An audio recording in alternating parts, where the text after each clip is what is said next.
सादत हसन मंटो है। मंटो एक कश्मीरी ज़ात है, इसे मिंटू और मंटू भी बुलाया जाता है। क्यों बुलाया जाता है ये मैं नहीं जानता। मैं उर्दू का नामवर अफसाना निगार। ये बात सिर्फ मैं नहीं कहता, पूरी दुनिया मानती है। रजत परस्त भी और तरक्की पसंद भी, हत्ता कि पाकिस्तान और हिंदुस्तान की अदालतें भी।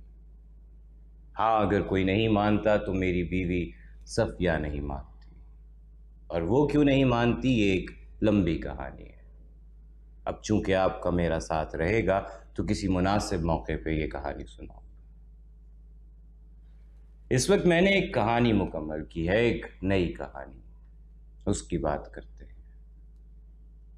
कहानी का उन्वान है, उन्वान तो मैंने अभी तक तय नहीं किया। खैर, कहानी यूं है कि ऐसे कैसे मजा आएगा।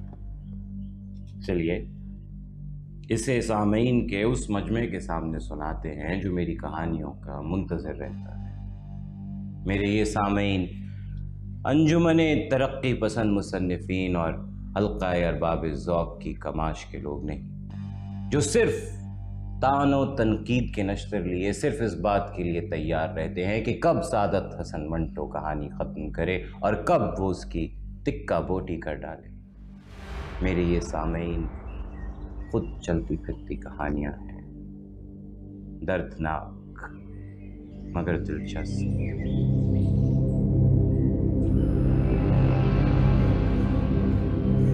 मंटू साहब, मंटू साहब, मंटू साहब, कैसे हो? ठीक है, आप बहुत अच्छे मंटू साहब। हाँ भाई,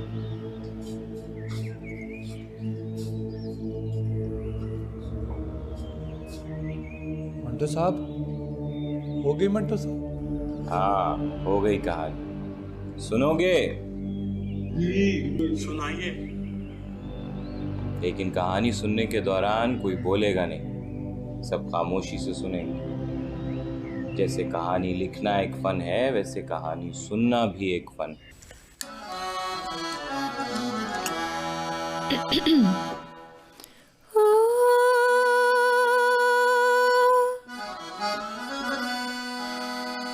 तेरे मुखड़े दा काला काला तिल वे,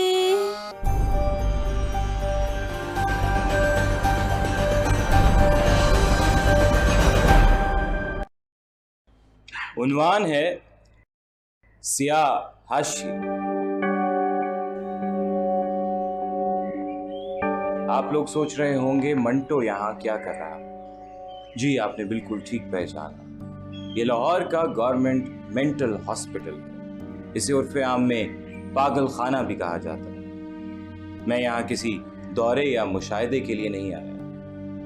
मैं यहाँ दाखिल अपने इलाज के सिलसिले में। क्यों? यकीनन अपनी मर्जी से नहीं आया, लाया गया हूं। कैसे? ये आपको शाम को पता चलेगा जब मेरी मुलाकात है। मंटो साहब, सब लोग इंतजार कर रहे हैं, जल्दी करें ना, कहीं मुलाजिम आ गया तो। हाँ भाई, मुलाजिम आ गया तो फिर तो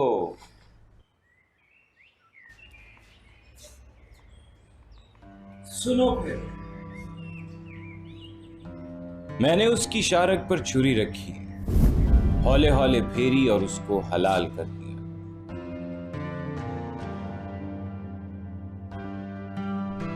ये क्या किया तुमने? क्यों? इसे हलाल क्यों किया? मजा आता है इस तरह। मजा आता है कि बच्चे, इसे झटका करना चाहिए था। और हलाल करने वाले की गर्दन का झटका हो गया। हुजूम ने रुख बदला और सर गंगाराम के बुत की तरफ चल पड़ा। लाठियां बरसाई गईं और पत्थर फेंके गए। एक ने मुंह पर तारकोल मल दिया, दूसरों ने बहुत से पुराने जूते जमा किए और उनका हार बनाकर बुत के गले में डालने के लिए आगे बढ़े। मगर पुलिस आ गई। गोलियां चलना शुरू हो गईं। जूतों का हार पहनाने वाला जख्मी हो गया। चुनाचे मरहम पट्टी के लिए उसे सर गंगाराम अस्पताल पहुंचा दिया।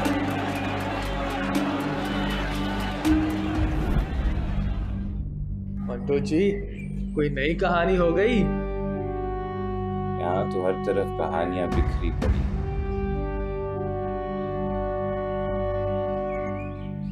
ये कहानियां नहीं, कहानियों का अंजाम है।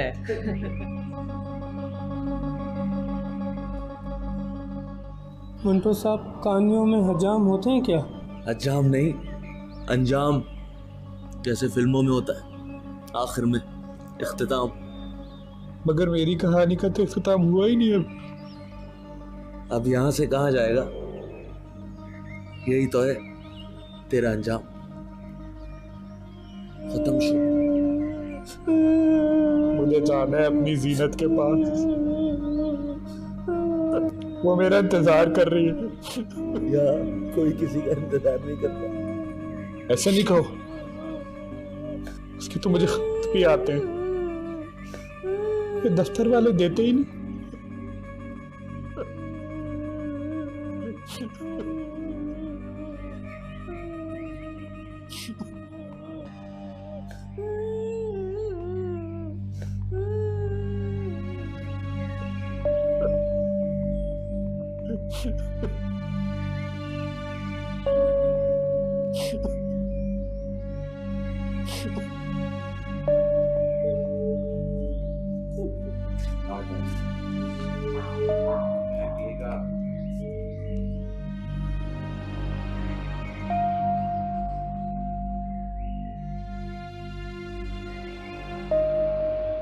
Doctor, big improvement.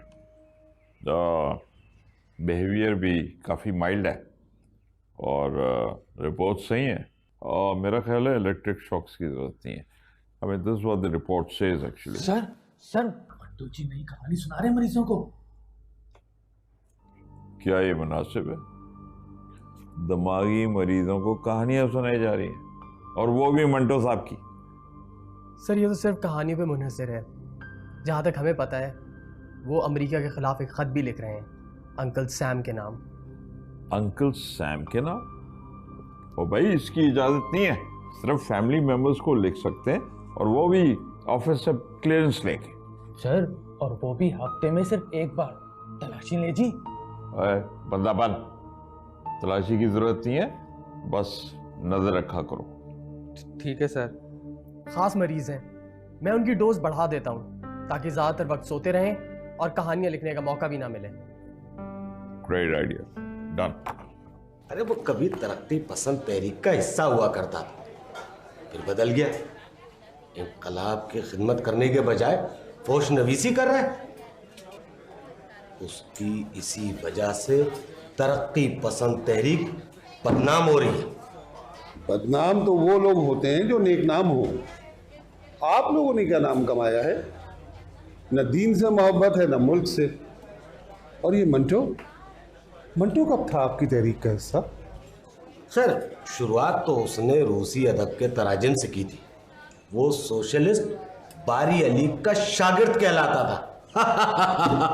जैसा उस्ताद वैसा शागिर्द। खैर, हम तो ऐसे मौका परस्त और रुजत पसंदों का बायकॉट करने का फैसला कर चुके हैं।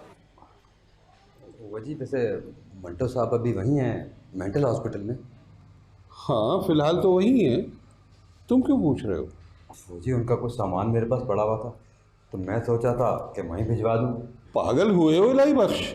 अरे इसी लानत से बचाने के लिए तो उसे वहाँ दाखिल कराया। तू वहाँ बोतल पहुँचाएगा? जी, मैंने तो सोचा था इसी बहाने कुछ हाल अहवाल भी कर लूँगा। ये तो अच्छा है जनाब।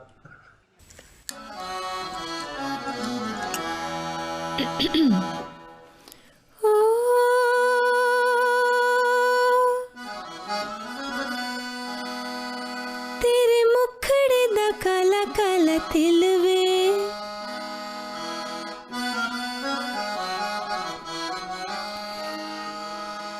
तेरे मुखड़े दा काला काला तिल वे,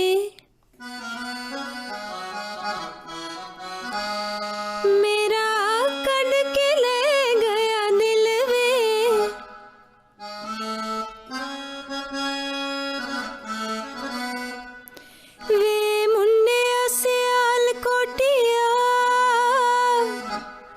वे मुंडिया सियाल कोटिया।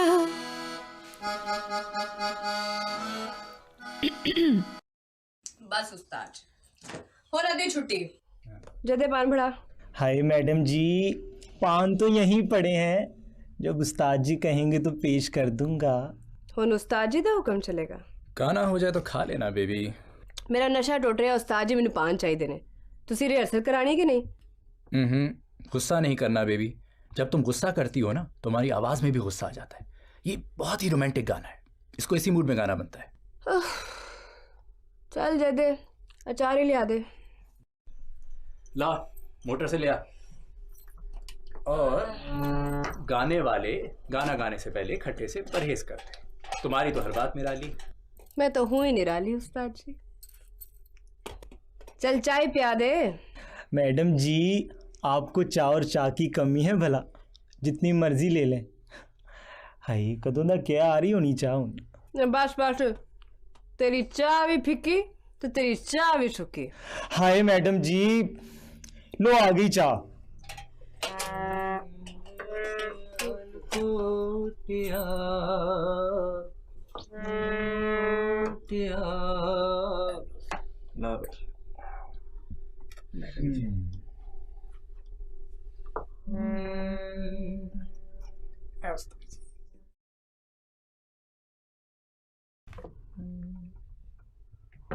क्या बात है बेबी? शौकत साहब से फिर झगड़ा हो गया? तो मामूल की बात है। फिरोज साहब बड़ा चक्के और हासिद इंसान है। मेरे पीछे जासूस छोड़े हुए उसने। खुद एक नंबर का ठरकी है। क्या नाम है उस एक्स्ट्रा लड़की का? हाय मैडम जी, निगत। हाँ निगत है। जब मैं दोनों फड़ लिया ना, मैं और दुर्गत करने की याद करेंगे। मैं तो बेचारे उस मंटो के बारे में सोच रही हूँ। उसकी संग दिल बेबी ने उसे पागल खाने में दाखिल करा दिया। मंटो के साथ जाती हुई है। मंटो में बहुत सी कमजोरियां, लेकिन दिमाग का बड़ा तेज है। पागल नहीं हो सकता। बद दिमाग है। मुझसे तो सीधे मुंह बात भी नहीं करता। बद दिमाग लोगों को अगर पागल खाने में डालने लग गए तो आधी इंडस्ट्री खाली हो जाएगी। क्यों? बाकी की आधी इंडस्ट्री तहजीब वाली है। पास लोग कंट्रोल कर लेते हैं ना, मौका महल देख के। हाँ यही तो एक बात है मंटो में। जो है जैसा है सबके सामने है। मैंने तो कहा था शौकत से, फिल्म की स्क्रिप्ट लिखवा लो, उसकी बददिमागी शायद थोड़ी कम हो जाए। भाई उसकी पहली फिल्म ऐसी फ्लॉप हुई है, कोई रिस्क लेने को तैयार ही नहीं है। कि मैंने तो सुना है बम्बई में उसकी मिर्जा गालिब बहुत हिट हुई है। भाई बम्बई बम्बई है, लाहौर लाहौर है। क्या जरूरत थी उसे बम्बई से यहाँ आने की? भाई इस पार्टीशन ने तो बड़े बड़ों को आसमान से उठा के जमीन पे पटक दिया। हाँ, और बहुत सौ को पाताल से उठाकर आसमान पर लाके खड़ा कर दिया। खैर छोड़ो बेबी, शुरू करें? जी उस्ताद जी, करें शुरू।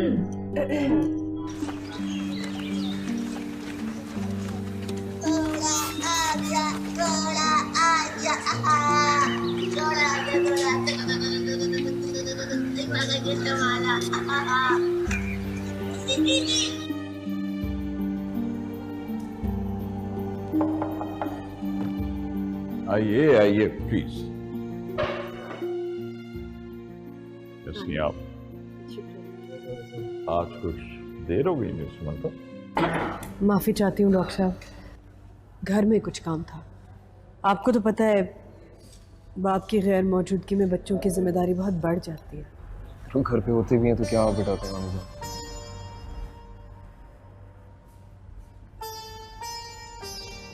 कैसी तबीयत है उनकी डॉक्टर साहब? पहले से बहुत बेहतर है, मगर ये इल्लत बहुत बड़ी है।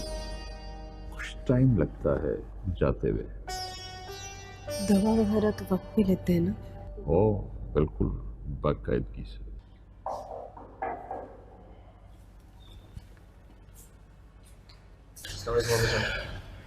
कैसे कैसे हो आमिर? आप ठीक हो?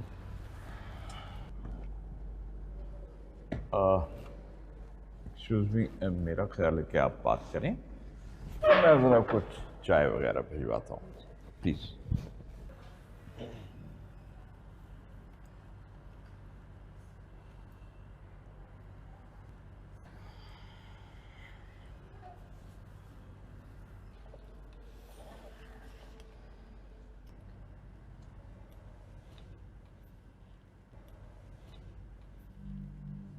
कैसी तबीयत है आपकी?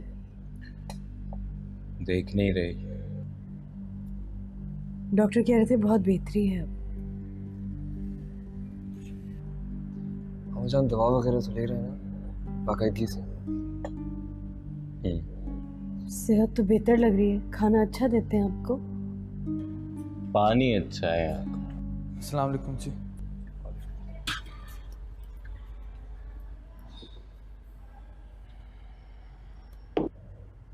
आप चाय नहीं पी रहे? आप ही पीजिए ना। इजाज़त नहीं बेगम साहब, इनकी खुराक तो डॉक्टर साहब की हिदायत के मुताबिक तय होती है। चाय पर भी पाबंदी है? चाय क्या कहती है? नहीं पीनी मुझे चाय सर, तुम लोग पियो।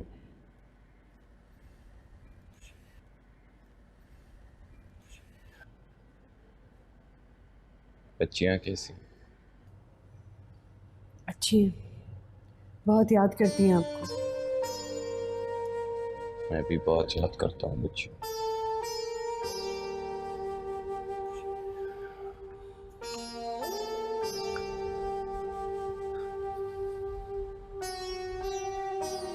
साथ साथ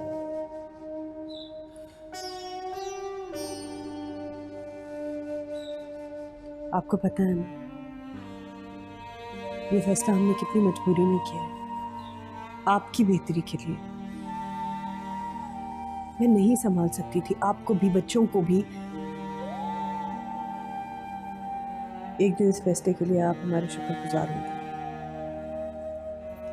फिर वो दिन जल्द ही आएगा।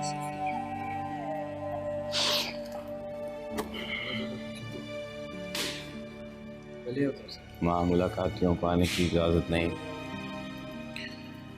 खुदा हाफिज़।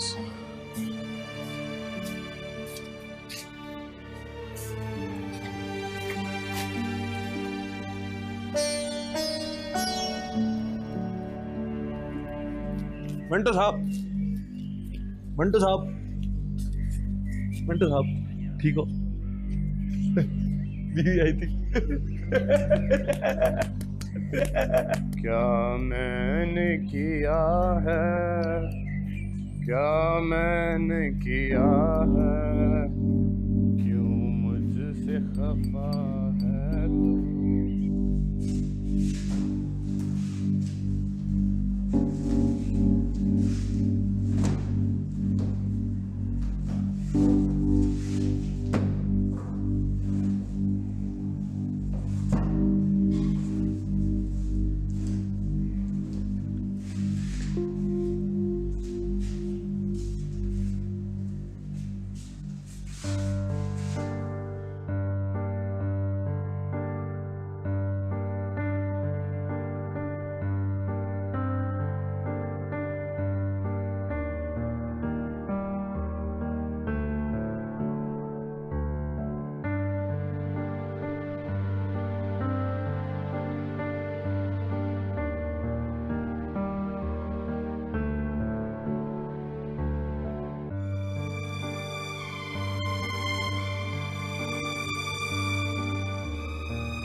मुझसे खफा है तू, ऐ कातिब तकदीर मुझे इतना बता दे, क्यों मुझसे खफा है तू, क्या मैंने किया है।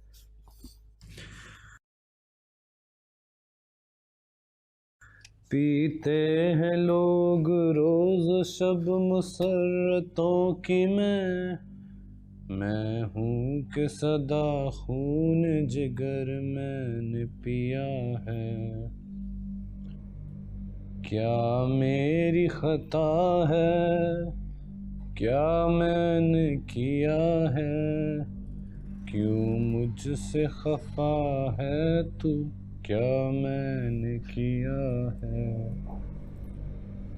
ऐ कातिब तकदीर मुझे इतना बता दे, ऐ कातिब तकदीर, ऐ कातिब तकदीर।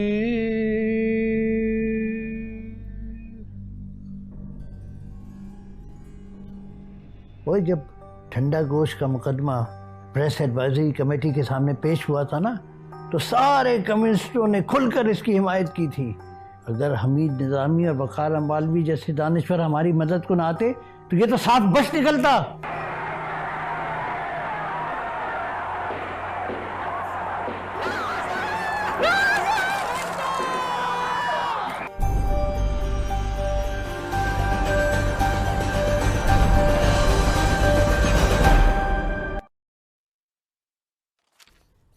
मंटू साहब की गाड़ी एक बार फिर चेक कर लीजिए सर, फिर कहीं कोई मसला ना खड़ा हो जाए। अब उनकी हर कहानी पर तो मुकदमा बनने से रहा, और ये तो फसादात के बारे में एक कहानी है, दिल पकड़ने वाली। ठंडा गोश्त भी तो फसादात के बारे में थी सर। वो कोई और मौजू था, एक वैशी जट की कहानी थी वो, और ये तो फसादात का शिकार बनने वाले आम मजलूम लोगों की कहानी है। मगर शिकार बनने वाले किस मज़हब से हैं और शिकार होने वाले किस मज़हब से, ये भी तो देखते हैं प्रेस ब्रांच वाले। तो मुझे चौधरी मोहम्मद हुसैन का कोई कारिंदा लगता है, जिसकी ज़िंदगी का मकसद मंटो को मुकदमात में घसीटना और उसे रुस्वा करना है। वो तो अजीब बस्ती है सर, सुना है ऐसे ऐसे मतलब निकालते हैं शायरी और अफसानों से कि लोग दंग रह जाते हैं। खैर इन दोनों तो वो बीमार हैं, चलो जाओ काम करो। हाय खुदा बख्श। जी चौधरी साहब, ये मेरी ज़िंदगी का मिशन है कि माशरे के दसते हुए नासूरों को जड़ से उखाड़ फेंकना। है जी सूर को जी? है जी, मैं आपकी बात नहीं समझा जी। ओह खुदा बख्श, सूर गई, नासूर नासूर। ओह अच्छा जी, अच्छा। ये फैश नवीस, ये माशरे के नासूर ही तो हैं जो हमारे नौजवान बच्चे बच्चियों के जहन को गंदा करते हैं। ये बीमार जहन के लोग हैं, और खुदा बख्श मुझे फ़ख्र है कि मैंने अपनी सारी ज़िंदगी इन अनासिर को बेनकाब करने में गुजारी है। बिल्कुल जी चौधरी साहब जी, उन नासूरों में से एक नासूर है ना जी, वो सादत हसन मंटो, इन दिनों जी पागल खाने के खाक छान रहा है जी। बिल्कुल बिल्कुल। खुदा बख्श, खुदा की लाठी बे आवाज़ होती है। ये सादत हसन मंटो एक कम्युनिस्ट हमारी इस्लामी इक़दार के खिलाफ है, ये तो पाकिस्तान बनने का भी मुखालिफ था। पर चौधरी साहब जी, वो हिंदुस्तान छोड़ के लाहौर नहीं आ गया था जी, बल्कि हमारे मकबरों के हिसाब से तो जी वो यौम आज़ादी वाले दिन वो बड़ी झंडियाँ शंडियाँ लगाता है घर में जी, और दिए शे भी जलाता है। ओए खुदा बख्श, सब ढोंग है, ये कम्युनिस्ट होते ही ऐसे हैं, ऊपर से कुछ अंदर से कुछ। वो अमरूद नहीं होता, ऊपर से पीला अंदर से सुर्खे। चौधरी साहब ये कम्युनिस्ट है? ये कम्युनिस्टों की हिकमत अमली होती है, हुकूमत और इदारों को धोखा देने के लिए अपने नुमाइंदे अपने कारिंदों के खिलाफ बयान देते हैं। कॉलेज के ज़माने में इसने अपनी दीवार पे भगत सिंह, सबसे बड़ा कम्युनिस्ट, उसकी तस्वीर लगा रखी थी। और वो बड़ा कम्युनिस्ट बारी अली, ये उसका शागिर्द था, शागिर्द। वो जब ठंडा गोश्त का मुकदमा प्रेस एडवाइजरी कमेटी के सामने पेश हुआ था ना, तो सारे कम्युनिस्टों ने खुलकर इसकी हिमायत की थी। अगर हमीद निज़ामी और वक़ार अम्बालवी जैसे दानिश्वर हमारी मदद को ना आते तो ये तो साफ बश निकलता। चौधरी साहब जी, आपने बड़ा ही कोई नेक काम किया जी, अल्लाह आपको उसका अजर देगा जी। खुदा बख्श, ये महज काम नहीं, जहाद है जहाद। खुदा बख्श, अदब और आज़ादी इजहार के नाम पर गंदगी फैलाने वालों के आगे शीशा पिलाई हुई दीवार बनकर खड़े होना होगा। बोलो, खड़े होगे ना? चौधरी साहब, इंशाल्लाह जी, आप बिल्कुल फिक्र ही ना करें जी।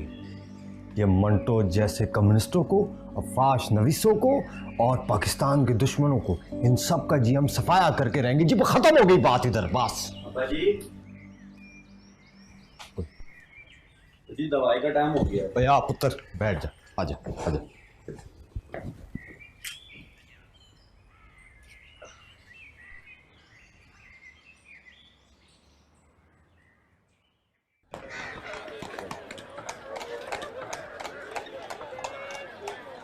कोई फर्क नहीं पड़ने वाला, देख लेना। उसने वहां भी कोई रास्ते ढूंढ लिए होंगे। वहाँ बहुत सख्ती होती है, डॉक्टर हर वक्त राब्ते में रहते हैं। वैसे तो बहुत बेहतर है यहाँ, बस कुछ नाराज से। नाराज? उल्टा हमसे नाराज है? अरे नाराज तो हमें होना चाहिए। मेरी बेटी की तकदीर खराब कर दी उसने। अच्छा मामा जी, मेरा तो ख्याल है कि तुम उसे मुस्तकिल वहीं दाखिल करा दो। ये उसके लिए भी अच्छा होगा और हम सब के लिए भी। अच्छा मामा जी, बच्चियाँ सुन रही हैं। तुम क्या समझती हो, बच्चियां नहीं जानती कि उनका बाप उनके लिए किताबें और खिलौने लाने के बजाय शराब की बोतलें घर भी लेकर आता है, खून की उल्टियां करता है। अम्मी, भूख लगी। अच्छा बेटे, मैं बना। अरे आप आ गई आपा? हाँ आ गई। साथ भाई कैसे हैं आप? बेहतर है पहले से। हामिद भी तो शहादती का भांजा है, किस जिम्मेदारी से हर काम करता है। वाह मेरे मौला, दोनों बेटियां एक ही घर में ब्याही हैं, लेकिन एक का नसीब कैसा और दूसरी का कैसा। मैंने खीर बनाई है। हाँ मैं भी बच्चों के लिए खाना पकाई थी, आ जाओ। ऐ दिल मुझे ऐसी जगह ले चल जहाँ कोई न हो अपना पराया, मेहरबान ना मेहरबान कोई न हो। ऐ दिल मुझे ऐसी जगह ले चल जहाँ कोई न हो। क्यों याद कर कर के रोता है उसे, भूल जा ये सब बेवफा होती। वफाशार बीवियां नहीं होती। अगर इस दुनिया में वफा नाम की कोई शय बाकी है तो उसे वीरानों में ढूंढ, खराबों में तलाश कर, मैं खानों और कोठों पे मिलेगी तुझे।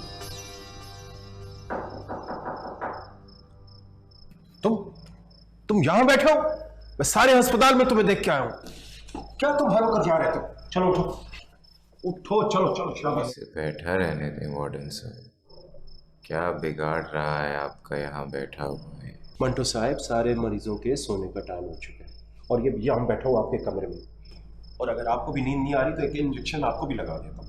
चलो उठो चलो उठो, चलो आओ मेरे साथ। 2 टीके लगेंगे ना, अभी सही हो जाएगी, सारी नींद आएगी तुम्हें। चलो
वरना हम छेड़ेंगे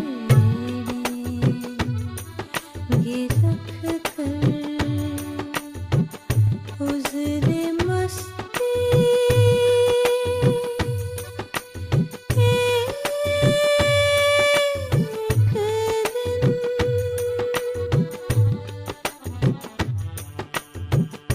एक दिन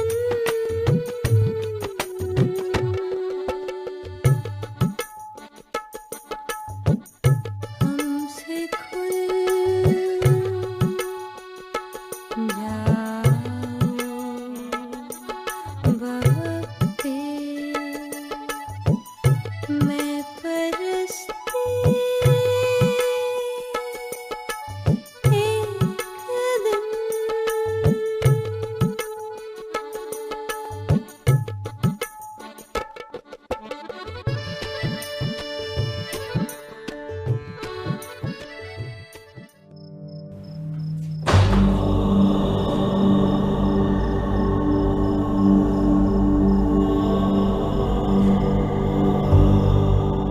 अप्पर दी गड़गड़ दी मंगदी माल दी टोबा टेक सिंह टोबा टेक सिंह टोबा टेक सिंह। तुम कौन हो? आज से पहले तो नहीं देखा तुमने। टोबा टेक सिंह किथे है? टोबा टेक सिंह? हाँ टोबा टेक सिंह किथे आ? टोबा टेक सिंह वही है जहां था। किथे सीगा? ता हुण किथे आ? तुम 47 में गए नहीं हिंदुस्तान? मैं कोई नहीं जाना, मैं तो बजे बीच ही रहना। टोबा टेक सिंह पाकिस्तान में है सरदार जी? नहीं, टोबा टेक सिंह हिंदुस्तान चला गया, मैंने खुद पढ़ा है अखबार। पप्पा की घर दी मंगदी दाल दी टोबा टेक सिंह, अप्पर दी गड़गड़ दी मंगदी दाल दी टोबा टेक सिंह। बल्कि टोबा टेक सिंह ना हिंदुस्तान गया है और ना पाकिस्तान। जब हमने हुक्म ही नहीं दिया तो कैसे जाएगा? तू कौन होता है हुक्म देने वाला? तू कोई खुदा है?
हाँ मंटू जी, आपको पता है मरीजों को अंदर से बंद करने की इजाजत नहीं है। याद नहीं रहा था। ठीक है।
जाकर कहीं सो जाऊं मैं, नींद आए और जाऊं मैं, नींद आए और सो जाऊं मैं, जाकर कहीं खो जाऊं मैं।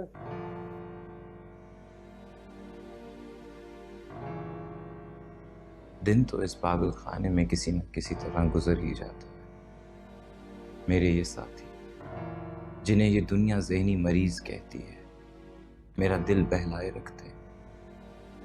हर किसी के पास एक कहानी जो सुनाई जाने के लिए, बयान किए जाने के लिए बेताब है। इन सब के पास बहुत सी अच्छी यादें हैं जो इनमें जिंदा रहने का जज्बा जिंदा रखती हैं।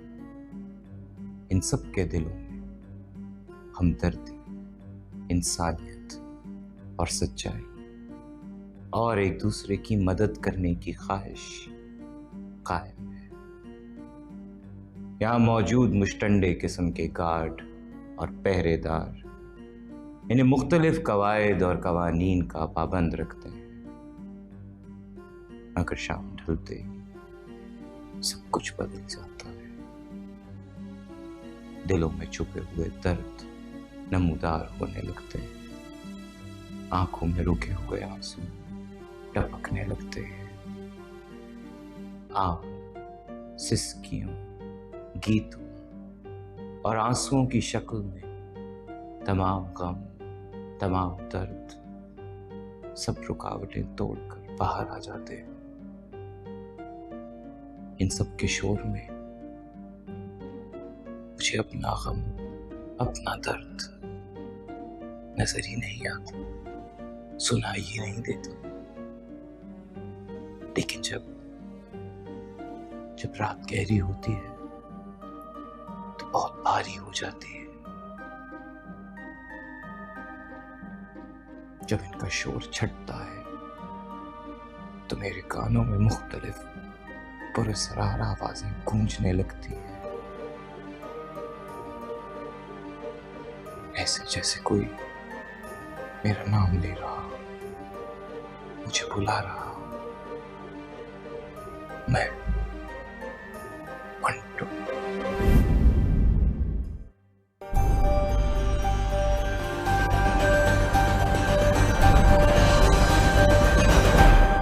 किस्मत और मंटो के फहश तहरीरें पूरे मुल्क में फैलाना, तो यही है आपका मिशन? वो गंदगी से नहीं, गंदगी में धंसे इंसानों से हमदर्दी जताते हैं। बड़ा कमबख्त है ये मंटो, किसी चीज का लिहाज नहीं रखता, सब साफ साफ कह देता है। इन सबको एक एक करके लाइन में खड़ा करके डंडों से मारो, लाठियां बरसाओ इन पे, लेकिन ये नींद के इंजेक्शन और बिजली के झटके इनके रोग का इलाज नहीं है। सादत हसन मंटो शुरू से ही सनसनीखेजी और जिन्स परस्ती की तरफ माइल रहा है। वो रजत पसंद सोच का नुमाइंदा था, है और रहेगा। आज तो आने का पता नहीं था, इसलिए अब हम कल चलेंगे और बहुत सी शॉपिंग करेंगे, ठीक है?